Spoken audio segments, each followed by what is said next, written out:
Alright, sorry it's a little late Sunday evening. If you get a chance to look at this, that's fine. If not, we'll go over it in class first thing on Monday morning.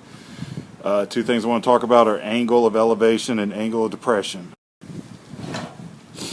The angle of depression is the angle of, in this particular case, the sight view of the person in the is the sight view of the person in the hang glider looking down to the person on the ground. Draw a horizontal line from the hang glider parallel to the line on the ground, and that angle of depression is the angle created by their line of sight. The angle of elevation is the person on the ground looking up. Their line of sight to the hang glider is the angle of elevation. So we're going to quickly define these two things. The angle of elevation is the angle between the line of sight and the horizontal when the observer looks upward. So this is the angle right here is the angle of elevation. The person looks up, it creates the angle there, they look up. As you can tell, we have a height here, we have a distance here, and we're going to have the distance of the line of sight. We're going to use these ideas and concepts to use a tangent, cosine, sine to calculate the angle of elevation. Alright, I'm going to read through this problem. The peak of Goose Bay Mountain is 400 meters higher than the end of a local airstrip. The peak rises above a point 2,025 meters from the end of the airstrip.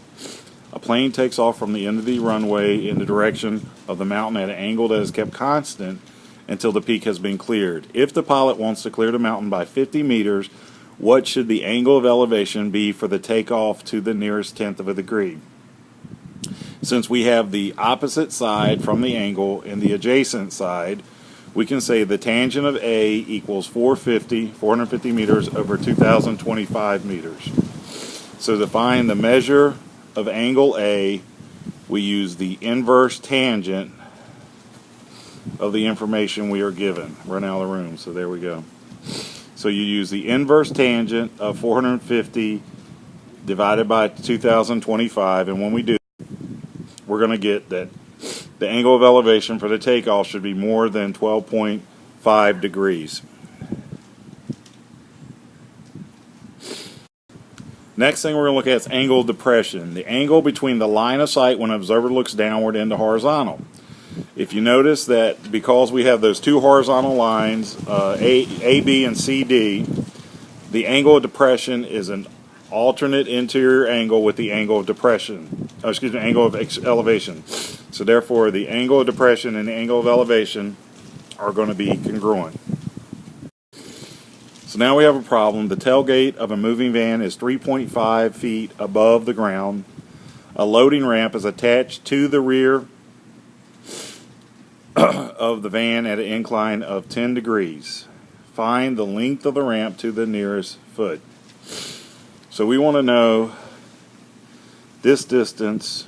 Oh, had it set up and turned it off. We want to know this distance right here. Okay, so that's the distance we want to know.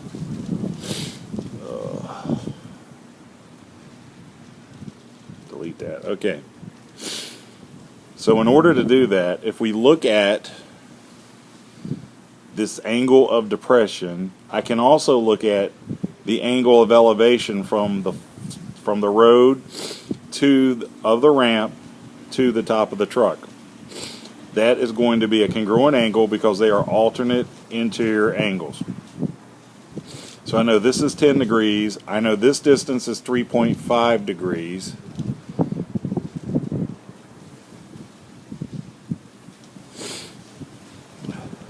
So I can use the inverse, or I can use the sine function, not the inverse, but use the sine function to calculate this distance here of the hypotenuse.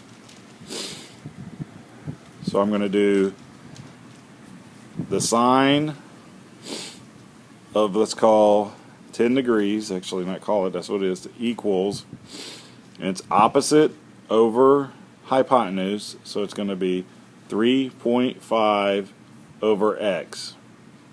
Now to solve for a problem like this, we say x equals 3.5 divided by the sine of x. Oh, excuse me, of 10.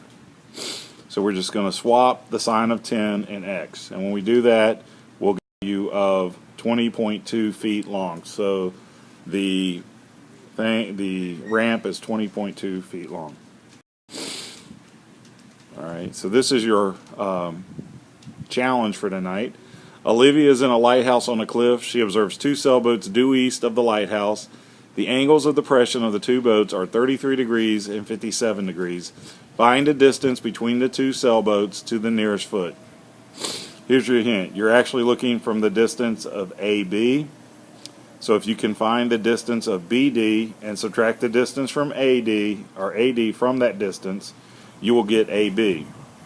You can find those things because you know that the height from the water to the top of the lighthouse is 195 feet, and you're given angle 33, which will help you find the distance from B to D, and you're given angle 57, which will help you find the distance from A to D. So you try to take what we've gone over so far with angle of elevation and angle of depression and try to solve this problem.